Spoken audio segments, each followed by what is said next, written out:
లక్ష్మీ చంద్రకేశ్వర స్వామి ఆశీస్సులతో కారసాని బోల్స్ కారసాని దివాకర్ రెడ్డి గారు రెడ్డిపాలెం గుంటూరు టౌన్ వారి జత ప్రదర్శనలో ఉన్నాయి.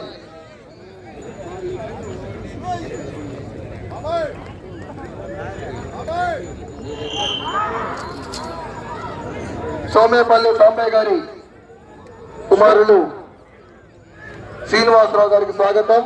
వేదికపై ఆశీస్సులు కావాల్సిందిగా ఆహ్వానిస్తున్నాము. మాజీ శాసనసభ్యులు రైతు బిడ్డ తన వాణి నిర్మించే నాయకుడు సోమేపల్లి సాంబయ్య గారు చిలకలూరుపేట మాజీ శాసనసభ్యులు వారి కుమారుడు శ్రీనివాసరావు గారిని వేదిక మీదకి వచ్చి వారి సన్మానాన్ని అలంకరించవలసిందిగా కోరుతున్నాం. చూడండి, అఖండ సినిమా ఫైటర్స్ రామలక్ష్మణులు మీ మధ్య వచ్చున్నారు. సినిమా ఫైటర్స్ 5వ రౌండ్ 1500 అడుగుల దూరాన్ని 10 నిమిషముల 56 సెకండ్లో పూర్తి చేసుకున్నారు.